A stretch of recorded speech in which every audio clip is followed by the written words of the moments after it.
दोस्तों, साल 2025 का दूसरा चंद्र ग्रहण 7 सितंबर रविवार के दिन लगने वाला है। यह चंद्र ग्रहण भारत में साफ साफ रूप से देखा जा सकेगा, लेकिन भारत में यह कितने बजे लगेगा और इसके सूतक का समय क्या होगा, साथ ही चंद्र ग्रहण कब समाप्त होगा, यह सारी जानकारी आज इस वीडियो में मैं आप सभी को बताने वाली हूँ। साथ ही आज के इस वीडियो में मैं आप सभी को बताऊंगी कि चंद्र ग्रहण के दौरान आपको क्या करना है और क्या नहीं करना, और इसके साथ मैं आपको बताऊंगी कि चंद्र ग्रहण के समय गर्भवती महिला को कौन कौन सी सावधानियां जरूर बरतनी है, क्योंकि इस दौरान नकारात्मक शक्तियां अपने पूर्ण प्रभाव पर होती हैं। तो इस दौरान गर्भवती महिला को क्या करना है और क्या किन किन नियमों का पालन करना है, साथ ही उन्हें कौन कौन से उपाय करने होंगे ताकि उनका जो होने वाला शिशु है उस पर ग्रहण का कोई भी दुष्प्रभाव ना पड़े और वह सुरक्षित रहे। तो दोस्तों, इस वीडियो के माध्यम से आप सभी लोगों को साल 2025 का दूसरा और महाचंद्र ग्रहण की संपूर्ण जानकारी मिलेगी, इसलिए इस वीडियो को लास्ट तक जरूर देखिए। साथ ही इस वीडियो को देखने के बाद में आप ज़्यादा से ज़्यादा अपने पड़ोसियों और रिश्तेदारों के साथ इस वीडियो को शेयर करना बिल्कुल मत भूलिएगा। साथ ही चंद्र ग्रहण के इस वीडियो को लाइक करके चैनल को सब्सक्राइब जरूर कीजिएगा, ताकि आने वाली हर एक वीडियो सबसे पहले संपूर्ण जानकारी के रूप में आप सबको मिल सके। तो दोस्तों, साल 2025 में कुल 4 ग्रहण हैं, जिसमें से 2 सूर्य ग्रहण और 2 चंद्र ग्रहण हैं। इस बार साल 2025 का जो पहला चंद्र ग्रहण था वह 14 मार्च को लग चुका है, और अब साल 2025 का यह दूसरा और अंतिम चंद्र ग्रहण 7 सितंबर दिन रविवार को लगने जा रहा है। और यह कोई मामूली चंद्र ग्रहण नहीं होगा, बल्कि एक महाचंद्र ग्रहण होगा, जिसका न केवल पूरी दुनिया बल्कि ज्योतिष पंडित और एस्ट्रोलॉजर भी बेसब्री से इंतजार कर रहे हैं। आपको बता दें कि ज्योतिष शास्त्र में चंद्र ग्रहण को अशुभ घटना के रूप में देखा जाता है, क्योंकि चंद्र ग्रहण के दौरान चंद्रमा पीड़ित अवस्था में होता है और अशुभ फल देता है, क्योंकि इस समय चंद्रमा की जो शक्ति है वह बिल्कुल ही क्षीण हो जाती है। इस दौरान कई ऐसे कार्य हैं जिनको करना बिल्कुल ही वर्जित होता है। खास तौर पर जो शुभ कार्य हैं उन्हें चंद्र ग्रहण के समय बिल्कुल भी नहीं करना चाहिए। आपको बता दें कि चंद्र ग्रहण में एक खगोलीय घटना है। जब पृथ्वी सूर्य और चंद्रमा के बीच में आती है तब इसे ही चंद्र ग्रहण कहा जाता है। आपको बता दें कि साल 2025 में 7 सितंबर को लगने वाला यह चंद्र ग्रहण एक पूर्ण चंद्र ग्रहण होगा। इसमें पृथ्वी चंद्रमा को पूरी तरीके से ढक लेगी, और 7 सितंबर को लगने वाला यह चंद्र ग्रहण भाद्रपद मास की शुक्ल पक्ष की पूर्णिमा तिथि को लगेगा। चलिए अब जान लेते हैं कि 7 सितंबर को लगने वाला यह चंद्र ग्रहण कहाँ कहाँ पर दिखाई देगा। तो यह चंद्र ग्रहण भारत के हर शहर में साफ साफ देखा जा सकेगा, और भारत के साथ साथ यह चंद्र ग्रहण संपूर्ण एशिया, ऑस्ट्रेलिया, यूरोप, न्यूजीलैंड, पश्चिम और उत्तर अमेरिका, दक्षिण अमेरिका और अफ्रीका पूर्वी क्षेत्र में भी दिखाई देगा। और अब बात कर लेते हैं कि इस चंद्र ग्रहण के समय की। तो दोस्तों, भारतीय समय के अनुसार इस चंद्र ग्रहण की शुरुआत 7 सितंबर 2025 की रात 9:50 पर होगी, और इस चंद्र ग्रहण की समाप्ति मध्य रात्रि उपरांत यानी कि देर रात 1:26 पर होगी। इस चंद्र ग्रहण की कुल अवधि लगभग 3 घंटे 28 मिनट तक रहेगी। और अब बात कर लें इस चंद्र ग्रहण के सूतक काल की। तो देखिए, जब सूर्य ग्रहण लगता है तो उसका जो सूतक काल होता है वह 12 घंटे पहले ही मान्य होता है, लेकिन चंद्र ग्रहण का सूतक काल 9 घंटे पहले ही मान्य होता है। और क्योंकि यह चंद्र ग्रहण भारत में देखा जा रहा है, इसलिए भारत में इस चंद्र ग्रहण का सूतक काल बिल्कुल ही मान्य होगा। इस बात का आपको थोड़ा सा ध्यान रखना होगा कि सूतक काल के समय आपको बता दें कि चंद्र ग्रहण में सूतक काल की शुरुआत 7 सितंबर 2025 की दोपहर 12:19 पर हो जाएगी, और सूतक काल की समाप्ति ग्रहण के साथ ही 7 सितंबर 2025 की मध्य रात्रि उपरांत यानी कि देर रात 1:26 पर होगी। इसलिए दोस्तों, इस बात का खास रूप से ध्यान रखिए कि भारत में सूतक काल और ग्रहण के सारे नियम मान्य होंगे। भारत में रहने वाले लोगों को इस चंद्र ग्रहण के समय विशेष रूप से सावधानी बरतनी होगी। खासकर गर्भवती महिला को इस समय विशेष सावधानी बरतने की आवश्यकता होती है, क्योंकि ग्रहण के समय सीधा प्रभाव गर्भ में पल रहे शिशु पर पड़ता है। इसलिए चंद्र ग्रहण के समय गर्भवती महिला को चांद की रोशनी में नहीं जाना चाहिए, और अपने गर्भ में ग्रहण की छाया तो बिल्कुल भी नहीं पड़ने देनी चाहिए। साथ ही चंद्र ग्रहण के समय गर्भवती महिला को ज़्यादा से ज़्यादा भगवान के मंत्र का जाप आदि करते रहना चाहिए, या किसी धार्मिक पुस्तक को पाठ करना चाहिए। गर्भवती महिला को नुकीले और धारदार चीज़ों का प्रयोग इस समय सूतक काल और ग्रहण के दौरान बिल्कुल भी नहीं करना चाहिए। गर्भवती महिला को ग्रहण में गलती से भी नहीं देखना चाहिए। दोस्तों, ग्रहण के समय गर्भवती महिला को किसी भी बात की टेंशन नहीं लेनी चाहिए, और इस दौरान गर्भवती महिला को झुककर भी कोई काम नहीं करना चाहिए। इस समय सुई में धागे का इस्तेमाल ना करें, और ना ही बुनाई कढ़ाई आदि ऐसे कार्यों को करना चाहिए। ग्रहण के समय प्रेग्नेंट महिला को धातु निर्मित चीज़ों का प्रयोग भी नहीं करना चाहिए, और ना ही उन्हें इस समय में अपने शरीर में धारण करना चाहिए। संभव हो तो ग्रहण खत्म होने के बाद गर्भवती महिला को स्नान अवश्य करना चाहिए और ग्रहण के दौरान अपने पेट में गेरू का लेप अवश्य ही करके रखना चाहिए। अगर आप बीमार हो और किसी कारणवश स्नान नहीं कर पा रहे हो तो आपको कम से कम अपने ऊपर गंगाजल का छिड़काव अवश्य ही करें और अपने कपड़ों को अवश्य ही बदल लें। ग्रहण के समय गर्भवती महिला को खाने में छौंक और तड़का भी नहीं लगाना चाहिए। खाने में जितना साधारण रखें उतना ही बेहतर होगा। इसके अलावा बता दें कि ग्रहण के समय पति पत्नी को शारीरिक संबंध भी नहीं बनाने चाहिए। ऐसा करने से आपके घर में सुख शांति खराब हो जाती है।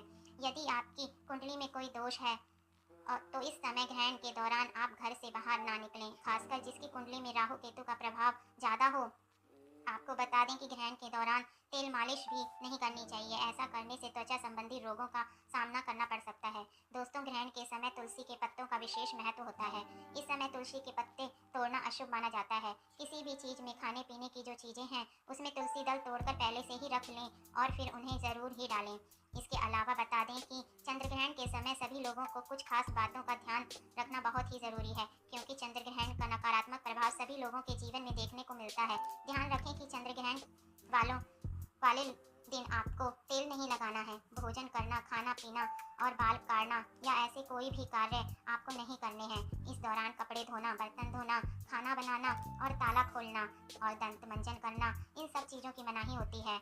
अगर आप बीमार हैं, बुजुर्ग हैं या फिर बच्चे हैं, गर्भवती महिला हैं, तो इस समय ग्रहण के समय कुछ भी खाने पीने की आवश्यकता हो तो आप ग्रहण में सूतक काल लगने से पहले ही खाने पीने की पूरी तैयारी कर लें और हर एक खाने पीने के सामान में तुलसी दल डालना बिल्कुल भी ना भूलें। इससे अन्न और खाने पीने की चीज़ों पर ग्रहण का दोष नहीं लगता और आप ग्रहण की नकारात्मक से एकदम सुरक्षित रहेंगे।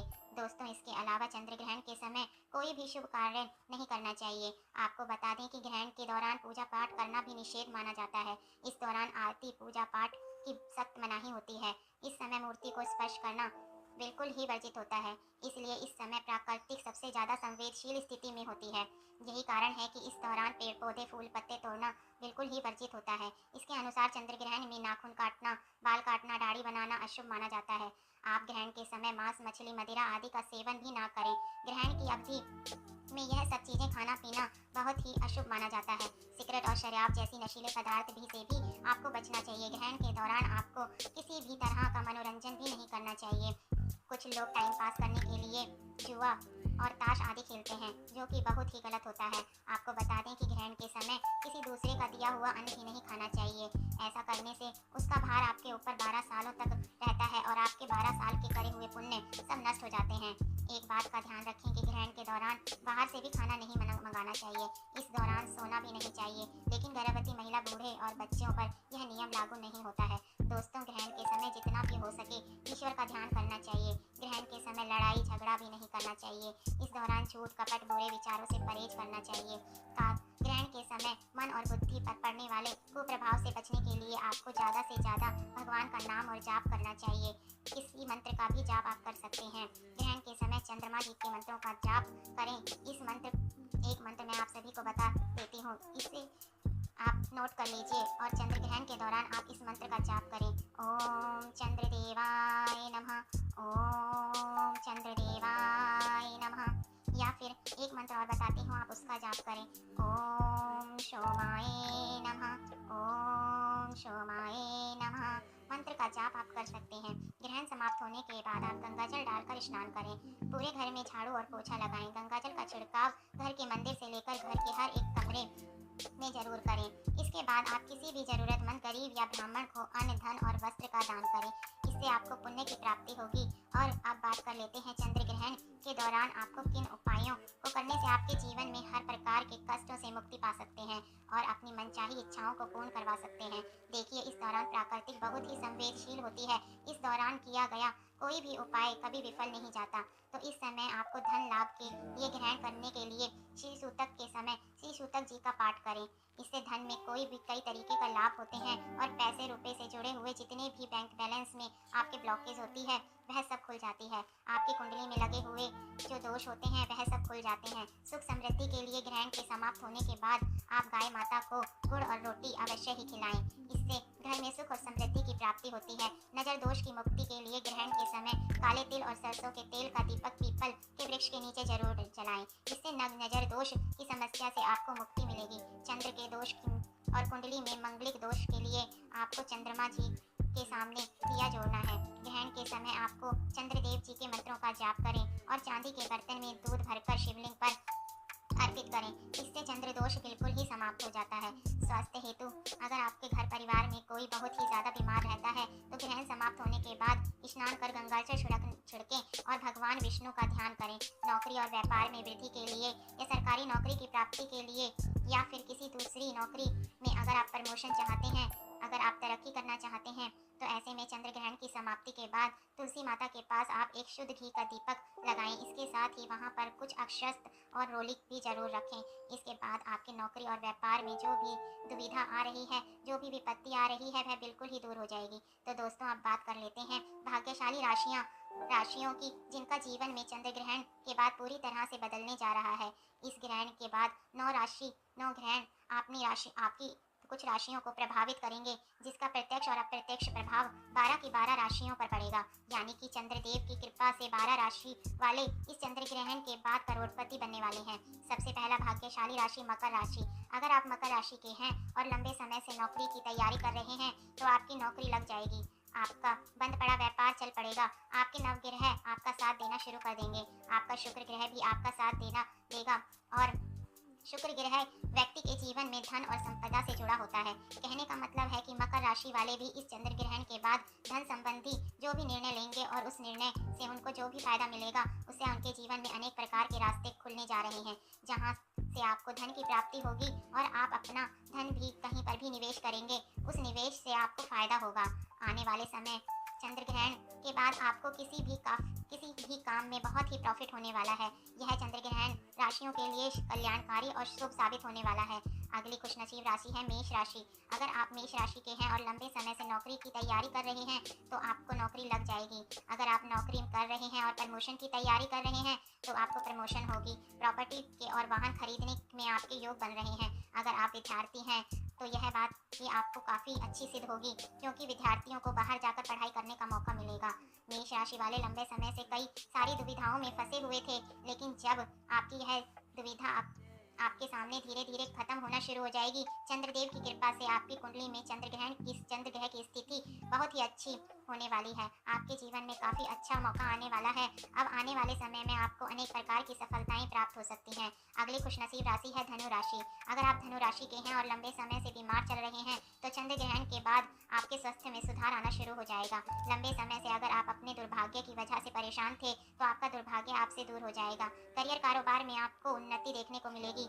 इस चंद्र ग्रहण के बाद धनु राशि वाले भी शादी के योग बन रहे हैं। आपको मनचाही शादी इस चंद्र ग्रहण के बाद हो सकती है। आपके जीवन में अनेक प्रकार के ऐसे रास्ते खुलने जा रहे हैं जहां पर आपको मुनाफा ही मुनाफा होगा। अगर आप व्यापारी हैं और व्यापार में आपको ज़्यादा से ज़्यादा फायदा आने वाले समय में देखने को मिलेगा। आप अगली खुशनसीब राशि है कन्या राशि। अगर आप कन्या राशि के हैं तो आपको विदेश जाने के योग बन रहे हैं। आपको राजनीतिक में लाभ होगा और आपको बंद पड़े व्यापार में भी बहुत फायदा होगा। विरोधी दुश्मन आपके सामने घुटना टेक देंगे। करियर कारोबार में आपकी उन्नति देखने को मिलेगी। लंबे समय से अगर आप बीमार चल रहे हैं तो आपकी बीमारी से आपको मुक्ति मिल जाएगी। अचानक आपके जीवन में बहुत बड़े धन और खुशनसीबी धन का लाभ प्राप्त होगा। अगर कन्या राशि वाले लंबे समय से विदेश जाने की और विदेश में जाकर पढ़ने की इच्छा रखते हैं तो उनकी यह भी मनोकामना चंद्र ग्रहण के बाद अवश्य ही पूरी होगी। सपना जरूर पूरा होगा और अभी आप विदेश में जाकर पढ़ सकते हैं एवं आपकी विदेश में बहुत अच्छी नौकरी भी लग सकती है। अगर आप तुला राशि के हैं तो दोस्तों आपकी शादी के योग चंद्र ग्रहण के बाद बन रहे हैं। प्रॉपर्टी वाहन खरीदने के योग भी बन रहे हैं। आपके नवग्रह की स्थिति बहुत अच्छी हो जाएगी। इसके ऊपर शनि दोष, मंगल दोष या कैसा भी दोष हो चंद्र ग्रहण के बाद अपने आप ही खत्म हो जाएंगे। भगवान चंद्र ग्रहण की कृपा से आपकी कुंडली में चंद्रमा की स्थिति बहुत अच्छी हो जाएगी और जिस व्यक्ति की कुंडली में चंद्रमा उच्च स्थान पर होता है उस व्यक्ति के जीवन में अनेक प्रकार की सफलताएं और उन्नति देखने को मिलती है। आने वाले समय में तुला राशि वाले अचानक से धन की प्राप्ति कर सकते हैं। आपके पास धन आएगा और उसमें वृद्धि भी होगी। अब आने वाले समय में आपको कामयाबी की ओर ले जाएंगे। तो दोस्तों, आज की वीडियो में बस इतना ही। अगर आपको यह वीडियो पसंद आई हो तो वीडियो को लाइक, शेयर और ज़रूर करें। चंद्र भगवान आपकी सभी की मनोकामना पूरी करें। राधे राधे दोस्तों।